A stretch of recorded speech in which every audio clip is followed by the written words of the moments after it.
Can't wait. 100 days from now, we will have kickoff. Let's welcome in senior NFL writer Pete Prisco. Pete is here for some Prisco proclamations for the 2022 season. He has 4 of them, as it turns out. Now, Pete, the floor is yours. Give us proclamation number 1. The Dallas Cowboys will miss the postseason. And I know a lot of people will say, what? In that division? Who's going to win the division? I already think the Eagles are my pick to win the division. I think Washington's going to be much better. And Dallas might end up being 3rd in that division. Here's the problem with the Cowboys. Can they rush the passer? And you'll sit here and say, well, Micah Parsons had a great year rushing the passer last year, but that takes him out of what they want to use him for, which is to play inside linebacker. That's one big issue. Remember, Randy Gregory isn't there. DeMarcus Lawrence didn't have a bunch of sacks last year. So rushing the passer, major concern.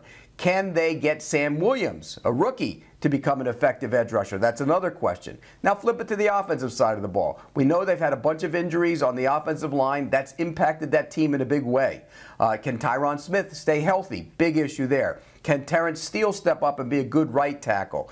Can they run the ball with Zeke Elliott, who says he's in great shape, but everybody's in great shape at this time of the year? And then there's the passing game. CeeDee Lamb is going to really elevate his game, I think, but who else? Michael Gallup coming off a major knee. I think there's a lot of questions with this team. They got to hope Jalen Tolbert, who I like, can really step up as a rookie. So if you're leaning on rookies for being big parts of your team early in the season and throughout the season, particularly as a pass rusher and a pass catcher, that's an issue. Oh, Danny, going the other way. So I'm going the other way. I actually have, we're going to do later on our show, some of our favorite division winner picks, and I like the Cowboys. So I think you rule out Washington and the Giants. I mean, the Giants have been atrocious. I'm not a believer in the Carson Wentz reclamation project getting another opportunity with Washington. I do think Philly is interesting, but I'm not buying into the Eagles just yet. I also think the Cowboys, there's a ton of pressure on Mike McCarthy and company. I think there is a sense of urgency, especially the way the playoff run ended last year, getting basically run all over. But I'm a big believer in Micah Parsons doing even more this year and possibly being in for the Defensive MVP award nominations, probably being in the mix for that conversation. And then a lot of this goes to Dak Prescott. I think this is going to be a massive year for Dak Prescott, who I think we forget how horrific that injury he was, or how horrific that injury he went through just a couple seasons ago. Last year was sort of to get your feet back underneath you. This year, with a lot of those young receivers, I do think that is an issue, but I think Dak Prescott will be able to put more of the Cowboys on his back this season and take them to the division title here in the East. Well, and you look at it, I mean, the Cowboys have missed the playoffs in 3 of the last 5 seasons. They haven't made it past the divisional round since winning the Super Bowl. They haven't had back-to-back double-digit win seasons since 1995 and 1996. So, Pete, they have tied for the easiest schedule in the NFL, so that is a very brave proclamation that you have there. So what happens, Pete, if they do miss the playoffs in terms of Mike McCarthy? Well, I think you'll probably see a change there. It depends. I mean, if Dak Prescott went down and they didn't miss the playoffs, that's not on Mike McCarthy. But if they play out with their key players being healthy and they do not make the playoffs, I think there will be a change there. And Sean Payton's name is in the mix. I think Sean Payton's going to coach next year. It's just a matter of where. And if the Cowboys' job came open, clearly Jerry Jones has an affinity for him. And I think that would be his job as the head coach of the Dallas Cowboys if they don't make the postseason this year under Mike McCarthy. I agree with you. I think Mike McCarthy might be one of the coaches with the most pressure on him and expectations to win. The division's light. Jeremy mentioned the schedule is going to be easy. I think if there's something that we know, Jerry Jones doesn't want to be patient and wait around and kind of wait through the thick and thin. And the massive elephant in the room that Pete mentioned is Sean Payton on the sidelines, who I do think will get back into the coaching realm. And it's always been mentioned there, the possibility to go to Dallas. If that opens up, I wouldn't be surprised if it doesn't take very much for the Cowboys to falter. I don't think it has to be like a 4-win season. I think they could just miss the playoffs in Pete's scenario, something like that, and you could see a change. But I think Mike McCarthy holds off the heat. I think he lasts. I think the Cowboys get to the playoffs. It's going to be very interesting. I mean, that first month of the season, we'll see how the Cowboys do. If they start slow, maybe Jones is going to pull that trigger sooner rather than later. Okay, Pete, proclamation number 2, which concerns the AFC East. The New England Patriots will finish under 500. And you'll look at the resume of Bill Belichick and say that's only happened twice in his entire existence as coach of the New England Patriots. What's going to happen a third time? And here's why. There is a lack of talent on that football team across the board. In working up my top 100, which will soon come out, by the way, of players, how many Patriots players will be on that list? And where will they be? I can guarantee you this much. There will not be a Patriots player above 80. And the only two guys that are in the conversation are two offensive linemen. This is not a good team. And here's another thing. Mac Jones regressed late last season, and everybody wanted to anoint him. Oh, what a steal, what a great pick. And Mac Jones is a good, solid player. But let's slow the roll a little bit. In 2 games against Buffalo, one late in the season they needed to win, no touchdown passes. One in the postseason, he threw 2 touchdown passes. One came down 33-3. The other came in the final 2 minutes down 47-7. Mac Jones regressed. That's a concern. They don't rush the passer very well. There's a lack of talent on this team. Miami and the Jets will both be better. Buffalo's the king of the division. The New England Patriots are going to have a hard time getting over 500 this year. I don't hate the proclamation, although I want to dial it back a little bit when you said the Jets and Dolphins will both be better. I don't know if I'd be willing to go that far. I do totally agree with you. The Bills are going to reign supreme.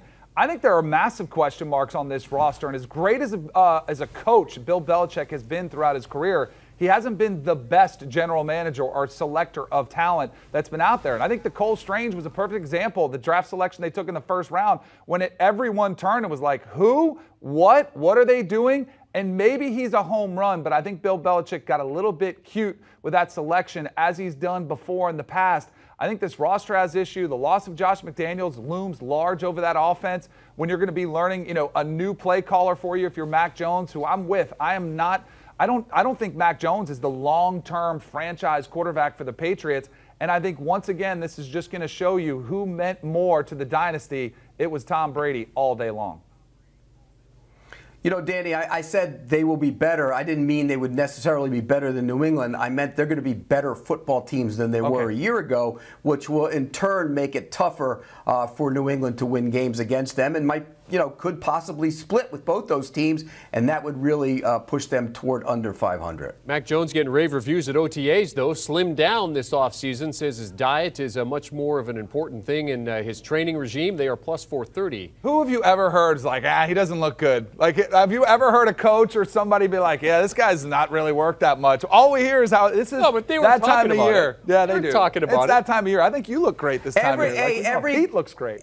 Every guy is in shape. Every injury is ahead of schedule. Don't worry about any of these players. Patriots plus 430 to win the AFC East. Pete, I think of all the proclamations that you're going to make, number 3 is my favorite one. Tell us. It's Trevor Lawrence is going to throw for over 4,000 yards and 32 touchdown passes. And I know people will look at last year and say, oh my gosh, how could you possibly say that? Well, last year was a disaster. The coaching staff was awful. Urban Meyer had no idea what he was doing in implementing an offense and what to do with Trevor Lawrence.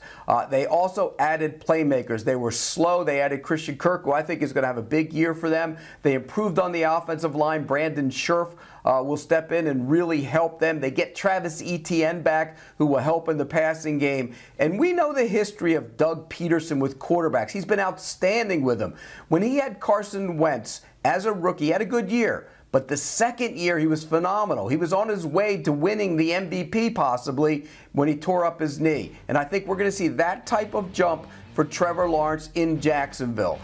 Doug Peterson will spread the ball around. They really do understand each other right off the bat. I think it's a good relationship, unlike last year.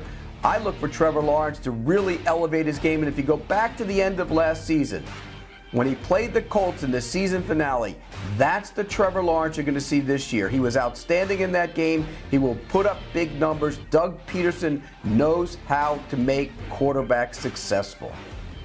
I like it. I like where you're headed. I think it might be just a little bit above of where Trevor Lawrence would be, but that's under normal circumstances. Like if he had the same coach, the same system year 1 to year 2, and I would expect this type of jump.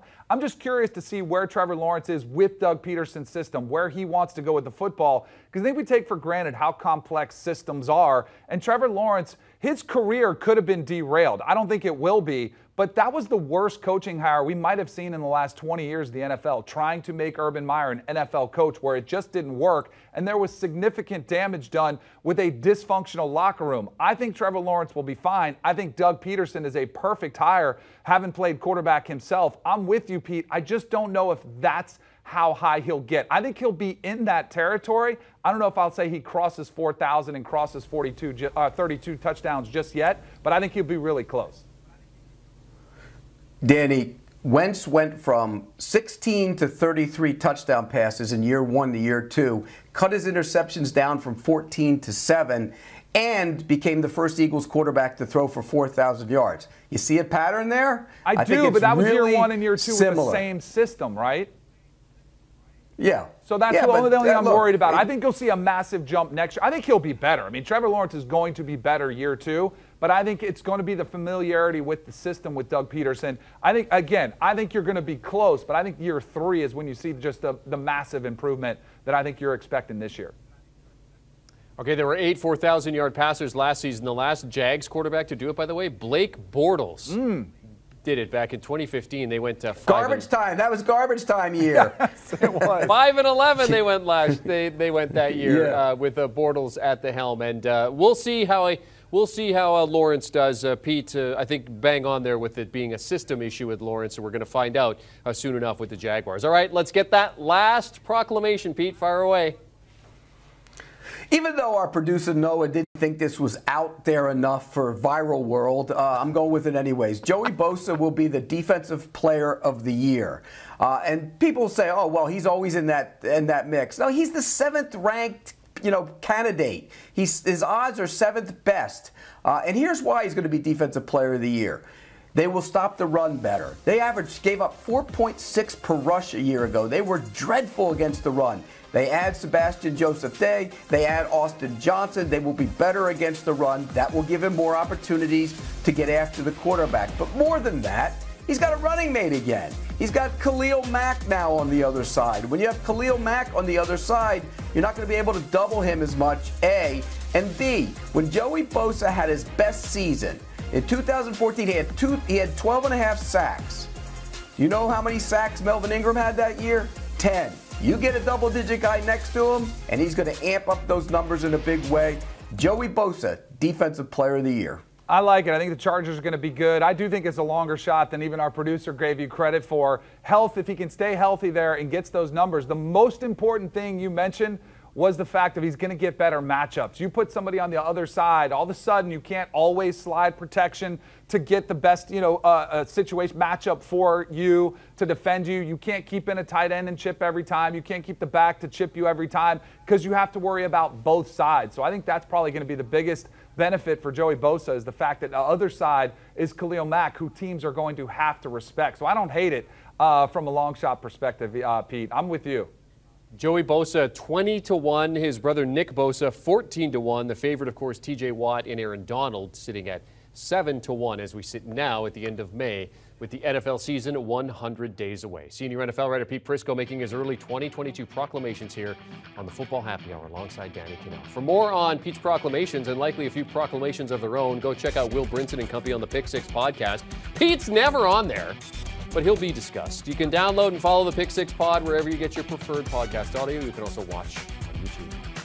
Do you want a sports network that delivers everything that matters about the game? The highlights, the picks, the instant analysis, no yelling, no fake debates, no politics. Hit the subscribe button and never miss a moment.